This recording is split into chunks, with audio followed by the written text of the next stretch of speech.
السلام علیکم ورحمۃ اللہ وبرکاتہ۔ آپ سب پر سلامتی ہو۔ اللہ رب العزت آپ سب پر اپنا فضل و کرم فرمائے اور آپ سب کو دین کا سچا راستہ دکھائے۔ میرے دوستوں اور بھائیوں، آپ پوچھیں گے کہ یہ دین کا سچا راستہ کون سا ہے؟ دین کے کوئی دو تین راستے ہیں؟ تو یہ بات عقل و فہم میں ضرور آئے گی آپ کے کہ دین کا صرف واحد اور ایک ہی راستہ ہوگا، 10 راستے نہیں ہوں گے۔ لیکن جب آپ پریکٹیکل لائف میں آتے ہیں اور جب آپ کی ملاقاتیں لوگوں سے ہوتی ہیں، مختلف فرقے کے لوگ آپ کو ملتے ہیں،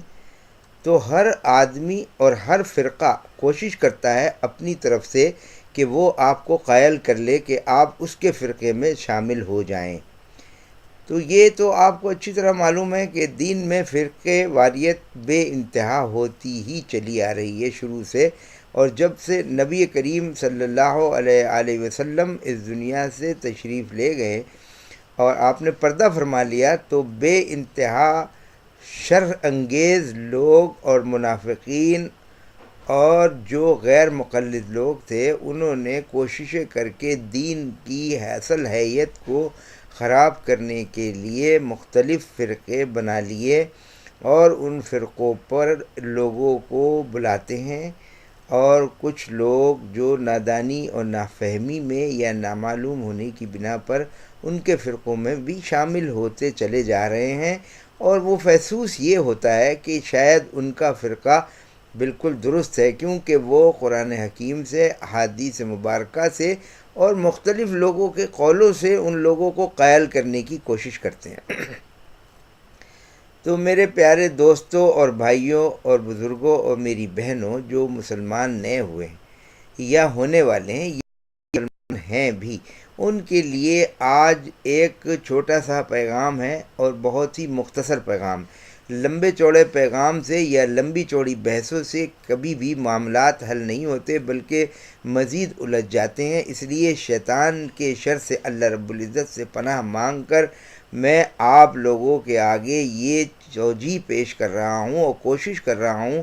کہ مجھ پر بھی شیطان اپنا حملہ نہ کرے اور مجھے اللہ پاک محفوظ رکھے، اور ان الفاظوں کو بہت غور سے اردو میں بھی سمجھ لیں اور انگلش میں بھی سمجھ لیں، تاکہ کل کوئی ایسی چیز آپ کے دل اور دماغ میں تردد پیدا نہ کرے اور آپ کے دماغ کو مضمحل نہ کرے اور آپ کو کوئی بہکا نہ پائے، اور آپ سچے اور سیدھے دین کے صرف ایک ہی راستے پر چلیں تو زیادہ بہتر اور فلاح پا جائیں گے۔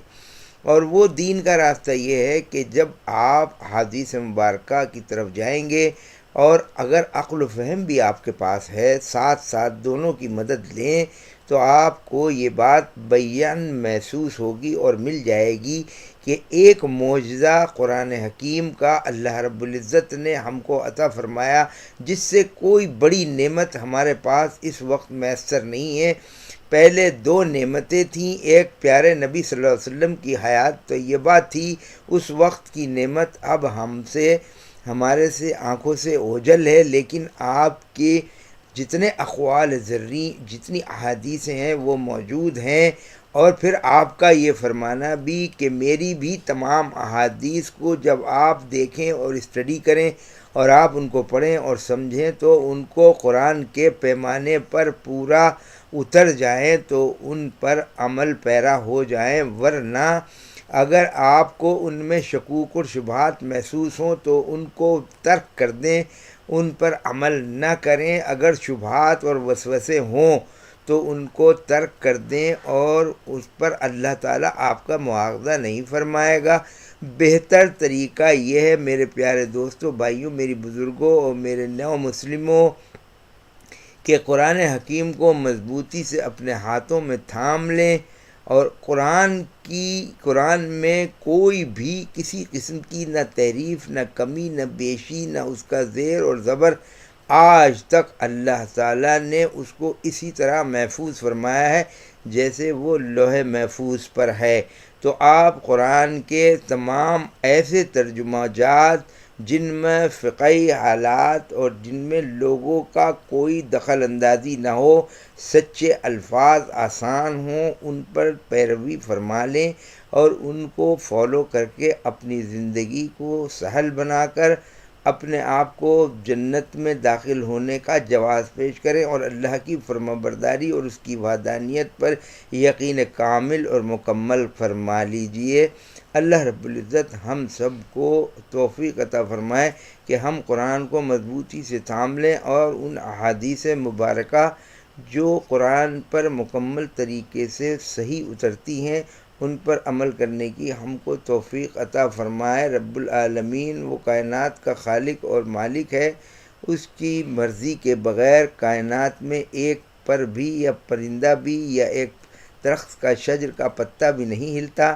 اور اللہ سے ہی مانگیں اور صرف اسی سے مانگیں، اور اب بھی ہدایت بھی مانگیں تو اسی سے مانگیں۔ لوگوں کی طرف رجوع کرنے سے بہتر یہ ہے کہ آپ اللہ سے ہدایت سچی مانگیں۔ اللہ پاک ذمہ دار ہے ہدایت دینے کا۔ میرے دوستوں اور بھائیوں، کچھ تھوڑے سے 4 لفظ انگریزی کے بھی میں اپنے ان بھائیوں کے لیے جو مسلمان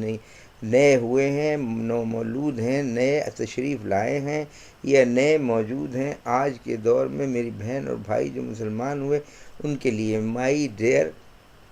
brothers and sister in Islam, which has been reverted in Islam just newly, reverted to Islam. I have to tell you, then when you will go into the market to see the people and how you will judge what to do, because you will find a lot of sects in Islam. So please